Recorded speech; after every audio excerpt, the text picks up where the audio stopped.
ఉండదు. అంటే ఇదంతా బీజేపీ ఒక కుట్ర. బీజేపీ ఉత్తర భారత బీజేపీ కాదండి. బీజేపీ అని శ్యామాప్రసాద్ ముఖర్జీ గారు లాంటి గొప్ప మహానుభావుడు, మదన్ మోహన్ మాలవీయ గారు స్థాపించిన 1915 పార్టీ. అలాగే ముఖర్జీ గారు అంటే ప్రాణాలు అర్పించాడు కాశ్మీర్ కోసం, దేశం కోసం. వాజ్పేయి గారు ఉన్న గొప్ప పార్టీ, సికిందర్ భక్త్ గారు, అనేక మంది ఉన్న పార్టీ. ఇప్పుడు వీరందరూ అదే పార్టీ, మురళీమోహన్ జోషి గారు, అద్వానీ గారు ఉన్న పార్టీ. ఆ పార్టీ భారతీయ జనతా పార్టీ. ఇది వ్యాపారులు వెస్ట్ ఇండియా ఆదానీ గారి పార్టీ. అందుకని ఉత్తర భారతీయ ఆదానీ గారి పార్టీ. ఈ పార్టీ మాత్రం ఇవాళ ఫినిష్ చేయడానికి చూస్తే చంద్రబాబు నాయుడు గారు సీజన్ పొజిషన్ గారు ఆయన నెమ్మదిగా లైన్లో పెట్టి భయభ్రాంతులు గురి చేసి పక్కన పెట్టుకున్నారు.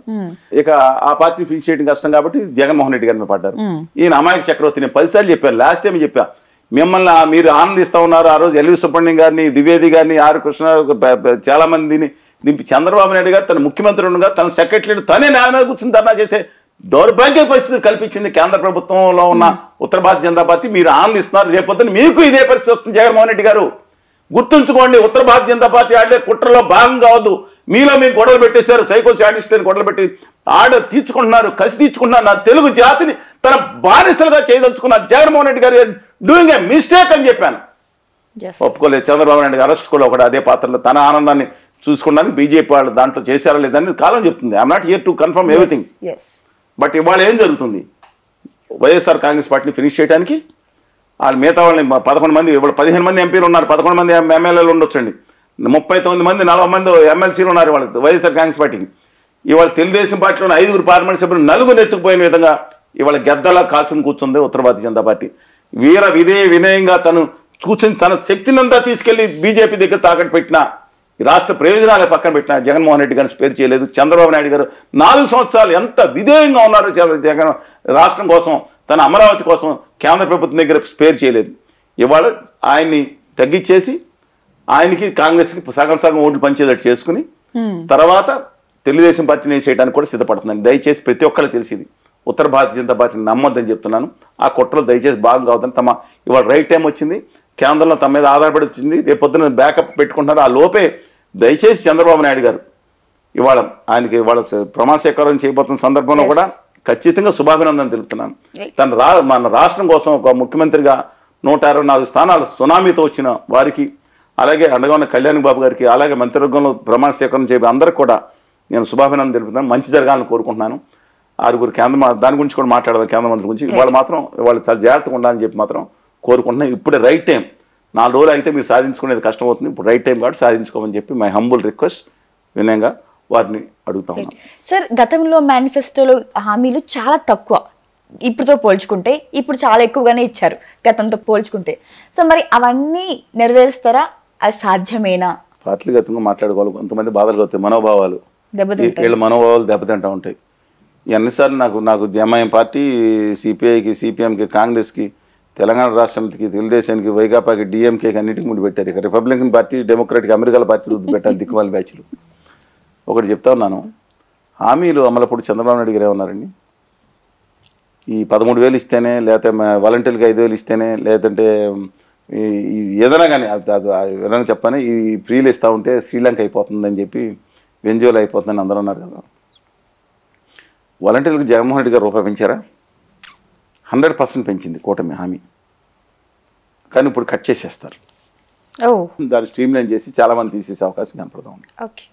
రెండోది, సచివాలయ ఉద్యోగులు తీయడానికి వీలేదు, ప్రభుత్వ ఉద్యోగుల వాళ్ళు. సరే, రెండో విషయం ఏంటంటే 4,000 పెన్షను, పాత 2-3 కూడా కలిపి ఇస్తారని చెప్తున్నారు. జూలై 1వ తారీఖున ఇవ్వాల్సిన బాధ్యత కేంద్రం వైపు చూడాలి. ఒకటి అది కాకుండా ప్రతి మహిళకి ఇంకా కండిషన్స్ నాట్ అప్లైడ్. 18 ఏళ్ళు దాటిన ప్రతి మహిళకి పాకెట్ మనీ కిందో, ఆసరా కిందో 1,500 రూపాయల సంవత్సరానికి 18,000 ఇవ్వాలి. ఈ పెన్షన్లు కూడా ఎప్పుడు 59 వరకు, ఎస్సీ ఎస్టీ బీసీ మైనార్టీ మహిళ అయితే 50 ఏళ్ళ వరకు. ఇప్పుడు ఈ పెన్షన్ వచ్చే వాళ్ళు కూడా 60 ఏళ్ళ నుంచి 50 ఏళ్ళు తగ్గిస్తున్నారు. ఎస్సీ ఎస్టీ బీసీ మైనార్టీలు వాళ్ళే దాదాపు 70% ఉన్నారు పాపులేషన్. అందువల్ల దీంతో పాటు 3 గ్యాస్ సిలిండర్లు, 4వదేమో ఎమ్మెల్యేలు కొంతమంది చేశారు. ఇక దాంతోపాటు ఉచిత బస్సు ప్రయాణం జిల్లా స్థాయిలో అనుకోవచ్చు. అక్కడ అందరూ దెబ్బలాట వేసుకుంటారు. బస్సు విశాఖపట్నం వరకు వెళ్తుంది అనుకోండి, సింహాచలం వాళ్ళు బయలుదేరి చెప్తున్నానండి, మేము అన్నవరం వస్తున్నాం అన్నారు అనుకోండి, జిల్లా దగ్గర దింపేస్తే కుదరదు కదా. అక్కడ చిన్న చిన్న విషయాలు బట్టి రద్దుకోవచ్చు. ఇది ఎంతమంది పిల్లలు ఉన్నా సరే, ఇవన్నీ దీంతో పాటు ఇంకా కార్యక్రమాలు చాలా ఉన్నాయి. ఇవన్నీ చేయటం కొంచెం కష్టసాధ్యం. కానీ జగన్ గారు తను చేసింది అమలు చేసినప్పుడే ఓడించి ప్రజలు ఇది చేస్తే ఇంక మన కూడా ఓడిస్తారు, ఇది అనవసరం అనుకోడు కూడా వచ్చేది. కేస్ స్టడీ అయింది, ఇండియాలో కేస్ స్టడీ అయింది. నా అభిప్రాయం ప్రకారం బడ్జెట్ కోసం 70,000 కోట్లు అదనంగా దీన్ని ఖర్చు పెడుతున్నారని ఆ రోజు ఆరోపించిన నేపథ్యంలో ఇప్పుడు కొత్తగా పెట్టిందని ఇంకో 70,000, 80,000, 90,000 కోట్లు అవుతుందంట. అంటే 5 ఏళ్ళు ఎంత అవుతుందండి? 4 లక్షల కోట్లు. అమరావతి మాత్రం self finance project. I totally support Amaravati అండి. అమరావతి మహిళల మీద కానీ వాళ్ళు చేసిన దౌర్జన్యాలు కానీ క్రితం ప్రభుత్వం totally I'm against that. It is self financing project. I can explain you in detail. But సమాంతరంగా ఇచ్చాప నుంచి హిందూపురం కూడా డెవలప్ చేయాలని కోరుకుంటున్నాను. అమరావతి వరకు it will sustain, it may take some time, it will sustain. కానీ మిగతా విషయాల్లో మాత్రం చాలా కష్టం అవుతుంది. కేంద్ర ప్రభుత్వ సహకారం రావాలంటే ఖచ్చితంగా హోదా విభజన హామీలు తెచ్చుకుంటే కనుక అది సాధ్యమే. సాధ్యం అవున దుర్మార్గులు, దుష్టులు, నీచులు, నీచు అనే పదం వాడుతున్నా. ఆంధ్రప్రదేశ్కి విభజన హామీలు, ప్రత్యేక హోదా వద్దనే వాళ్ళు నీచుల కింద లెక్కవాళ్ళు. ఇవాళ కొత్తగా ఉత్తర భారతీయ జనతా పార్టీ బ్యాచ్ కథలు అల్లుతా ఉంది. ఈశాన్య రాష్ట్రాలకు ఇస్తున్నారు. మరి రాహుల్ గాంధీ గారు అధికారంలోకి వస్తే నేను మొట్టమొదటి సంతకం అన్నారు. అప్పుడు సాధ్యమైంది, ఎందుకు సాధ్యం అవ్వదు? సాధ్యమైంది, వదిలేసేయండి అని ఒక చెత్త బ్యాచ్ సలహా ఇస్తాం. విభజన హామీలు అవసరం లేదా? రాయలసీమ ఉత్తరాంధ్ర నిధులు అవసరం లేదా? ఎంత దుర్మార్గులండి వీళ్ళు! విషం కక్కుతున్నారు ఆంధ్రప్రదేశ్ మీద. ఇవాళ లోకేష్ గారు ఏం మాట్లాడారు? విభజన హామీల కోసం నేను ప్రయత్నిస్తాను అన్న సంతోషం, ఒక పాజిటివ్ ఆస్పెక్ట్. జనసేన నేత సత్య గారు కూడా నాతో మనం విభజన హామీలు, ప్రత్యేక హోదా మీద ఒక అఖిలపక్ష కమిటీ ఏమని ప్రభుత్వాన్ని చేద్దాం, అందరం కలిసి వెళ్ళాలండి అని చెప్పారు. పాజిటివ్ అప్రోచ్ ఇది. అందువలన పోలవరం ఇంతకుముందు చెప్పాను కదండి, అందువలన పోలవరం నిర్మాణం అందులో కొంతమంది దూర్తులు బయలుదేరి, ఏదే చెప్పాను కదా, దూర్తులు బయలుదేరి కేంద్ర ప్రభుత్వం నిధుల ఉత్తర భారతీయ జనతా పార్టీకి కార్యకర్తలు అనుకుంటా, వాళ్ళు తెలియదు వాళ్ళు ఎవరో, వాళ్ళు మాట్లాడతా పోలవరంకి రిహాబిలేషన్ రీసెటిల్మెంటే ముఖ్యమండి. రాతి మట్టి కట్టడం పెద్ద ఖర్చు అవ్వదు. ఒక 5,000 కోట్లు పెడితే రాతి మట్టి అయిపోయింది ప్రాజెక్ట్ అంటే. అది అంతా మోసం చేయడానికి కుట్ర. దయచేసి అండర్లైన్ చేసుకోండి దీన్ని. కొంతమంది బయలుదేరు ఉత్తర భారతీయ జనతా పార్టీకి సంబంధించిన వాళ్ళు బయలుదేరి వచ్చి రాతి కట్టకి నిధులు ఇచ్చాం, 5,000, 7,000 కోట్లు అయిపోయింది అంటారు. కాదు, 150 అడుగులు నిధులో నీళ్లు నిలబెట్టాలంటే, దాని నుంచి ఫుల్ లెవెల్స్లో లెఫ్ట్ అండ్ రైట్ కెనాల్స్కి వెళ్ళాలంటే, 900 మెగావాట్ల పవర్ తిరగాలంటే రిహాబిలేషన్ రీసెటిల్మెంట్ వాళ్ళకి ఇవ్వాలి. వాళ్ళకి ముంచేసి ఇవ్వటం కాదండి వాళ్ళ. అందువల్ల అది చేయటం ముఖ్యం అన్నిటికన్నా. అది కేంద్ర ప్రభుత్వం 100% చేయాలి. ఆ ఉత్తర భారతీయ జనతా పార్టీ అంటారు పొళ్ళోడు కొట్టి ప్రజల దగ్గర వసూలు చేయండి, ఆంధ్ర వాళ్ళ దగ్గర వసూలు చేయండి అనే దుర్మార్గమైన కుట్ర తెగబడితే ఆంధ్రాకి ద్రోహులు వాళ్ళగా భావిస్తున్నాను నేను, దయచేసి. అందువల్ల అలాంటి హామీలు కేంద్ర ప్రభుత్వం సహకారం అవసరం. నేను గొడవ పెట్టుకోవాలని కోరుకోవట్లేదు. మంచి జరుగుతుంది కాబట్టి వచ్చే నెల, 15 నెలలు, 2 నెలలు, 3 నెలలు ఆయన మీద వెయిట్ చేస్తాం. మేము సూచిస్తున్నాం, విన్నవిస్తాం చంద్రబాబు గారికి. దయచేసి హంబుల్గా ఇది సాధించండి. ఉద్యమాలు ఇప్పుడు మేము చేయము, తర్వాత చేస్తాం. ఏమైనా సాధించలేకపోతే తర్వాత మాట్లాడతాం. పూర్తిగా వాళ్ళ రాష్ట్ర ప్రభుత్వానికి సహకారం అందించాల్సిన అవసరం ఉంది అందరూ కూడా. ఈ సమయంలో డెఫినెట్గా ప్రతిపక్షం కూడా, నేను జగన్మోహన్ రెడ్డి గారు కూడా విజ్ఞప్తి చేస్తున్నా, మీరు మీ ప్రతిపక్షం కూడా వాళ్ళ అఖిలపక్షం ఇస్తే సహకరించండి. ఆ రోజు సార్ మీరు సహకరించి వాళ్ళ ముందుకు ప్రాధాన్యంలో తీసుకెళ్తాం. హామీల అమలు అనేది కష్టసాధ్యమైనా సరే అభివృద్ధి మీద కూడా దృష్టి పెట్టమని చెప్పి కోరుతా ఉన్నాను. సో ఒకవేళ అమల్లోకి చేయాలని ఒక్క పార్టీకైనా ఆలోచన ఉంటే ఈ 3 పార్టీలు ఒక బాట మీద వెళ్తాయి అంటే, ఒక ఆలోచన అంటే చంద్రబాబు గారి ఆలోచన మీద ఈ 2 పార్టీలు కూడా ఏకీభవిస్తాయి. ఇంకే పార్టీలు లేవా ఆంధ్రప్రదేశ్లో? సిపిఐ వామపక్ష పార్టీలు లేవా? అంటే ప్రజల కోసం పోరాడే పార్టీలు ఖచ్చితంగా ఉన్నాయి ఇక్కడ. కాంగ్రెస్ పార్టీ కూడా, వైఎస్ఆర్ తెలంగాణ పార్టీ మాజీ అధ్యక్షురాలు షర్మిల గారి నేతృత్వంలో ఒకటి ఉంది కదా పార్టీ. మరి అందరూ తిరుగుబాటు చేశారు. ఒక ఎంత పార్టీని ఇబ్బంది పెట్టారు. అసలు ఎన్డీఏతో కుమ్ముకైపోయారని ఆరోపణలు ఉన్నాయి. అసలే పక్కన పెడదాం. అందులో అద్భుతమైన నాయకులు ఉన్నారు కాంగ్రెస్ పార్టీలో. రాహుల్ గాంధీ ఈ విషయంలో మాత్రం రాహుల్ గాంధీ గారికి ఆంధ్రప్రదేశ్ ప్రత్యేక ఆ విషయంలో సెలెక్ట్ చేయాల్సింది. సో మరి ఒకవేళ చంద్రబాబు గారు అమలు చేద్దామన్న ఆలోచనలో ఉంటే ఈ 2 పార్టీలు మరి ఏకీభవిస్తాయా, సపోర్ట్ చేస్తాయా? ప్రత్యేక హోదాకు విభజన హామీల కోసం 100% వైఎస్ఆర్ కాంగ్రెస్ పార్టీ సపోర్ట్ చేస్తానని భావిస్తున్నాను. సిపిఐ, సిపిఎం పార్టీలు ఉద్యమ పాటలు ఉన్నాయి. కాంగ్రెస్ పార్టీ నినాదమే అదే రాహుల్ గాంధీ గారు చెప్పిన తర్వాత అవుతుంది. రాష్ట్రంలో ప్రజానీకం 90% మంది మరి ఉత్తర భారతీయ జనతా పార్టీ మాయలో పడి ఆంధ్రప్రదేశ్ మీద విషం గక్కే వాళ్ళు తప్ప ఖచ్చితంగా ప్రతి ఒక్కరు చంద్రబాబు నాయుడుగా తీసుకునే తమ హక్కుల కోసం, విభజన హామీల కోసం ఆయన ఏదైతే తీసుకున్నారో ప్రతి ఒక్కళ్ళు మద్దతు ఇవ్వాలని కోరుతా ఉన్నాను. ఇవ్వని వాళ్ళు ఆంధ్రప్రదేశ్కి ద్రోహమే. వాళ్ళు దొంగ కబుర్లు చెప్పేవాళ్ళు, ఇది అక్కర్లేదని అటు ఇటు ఆడేవాళ్ళు మాత్రం ఆంధ్రప్రదేశ్కి అన్యాయం చేసేవాళ్ళు కానీ భావిస్తున్నాను. Let us support the chief minister Chandrababu Naidu గారి ఇష్యూ కాదు, ఆంధ్రప్రదేశ్ ముఖ్యమంత్రిగా ఉన్నారు కాబట్టి let us support him in this cause. నేను మిగతా ఇన్ దిస్ కాజ్ సపోర్ట్ చేద్దాం. రాష్ట్రం బయటపడే అవకాశం ఉంది. రాష్ట్రం చచ్చిపోలేదు, జనాలను చచ్చిపోలేదు. ఏమో నాశనం అయిపోయింది 50 ఏళ్ళు అంటున్నది. 50 ఏళ్ళు అనే ఆయన చేసిన దుర్మార్గ పాలన కొంత ఉంది, కొన్ని మంది పని చేసి ఉండొచ్చు. రాష్ట్రంలో అద్భుతమైన యువత ఉన్నారు. ఇవాళ ఎక్స్పోర్ట్స్ 1,60,000 కోట్లు పెరిగిపోయినాయండి. చాలామంది తెలియదు. 2019 మీద పోల్చుకుంటే ఇండస్ట్రీస్ కొన్ని రామరాజు లాంటివి పంపిస్తారు బలవంతమైన దుర్మార్గం. కానీ మిగతా చోట్ల పాజిటివ్. అందుకే రాష్ట్రం చచ్చిపోలేదు. యువత ఉన్నారు, సంపద ఉంది. ఓన్లీ కావాల్సిన కేంద్రం అండ, ప్రత్యేక హోదా, విభజన హామీలు. లేదంటే అక్కడక్కడ ఏదో ఫ్యాక్టరీలు వస్తూ ఉంటాయి, ఏదో డామ్ డిస్కొని టీవీలో వేసేస్తారు, వచ్చేసినాయి, లులు మాల్ వచ్చేసింది, 1,00,000 ఉద్యోగాలు పోయినాయి. ఆ లులు మాల్ ఏదంటే హైదరాబాద్లో అందరూ మంజరి మాలను మూసేసిన మాల్ ఒకటి ఉంది. ఆ మాల్లో తీసుకెళ్ళి 4 ఫ్లోర్లు పెట్టారు. చూడండి, 1,00,000 ఉద్యోగాలు లేదు, పోస్టలైజ్ చేసుకుంటున్నారు. లులు మాల్ 1,00,000 ఉద్యోగాలు వచ్చేస్తుంది. దాని గురించి కాదు, అక్కడ పెద్ద పెద్ద కంపెనీలు, ఇన్ఫోసిస్ లేదంటే హెచ్సిఎల్ అప్పుడు ప్రయత్నం చేశారు. అలాంటివి కనుక వస్తే సాఫ్ట్వేర్ అద్భుతంగా డెవలప్ అవుతుంది. ఇండస్ట్రీస్, క్యాన్సలరీస్, అద్భుతమైన సీ కోస్ట్ ఉంది, అద్భుతమైన యువత ఉన్నారు, ప్రజలు ఉన్నారు. అందుకని రాష్ట్రం చచ్చిపోలేదండి.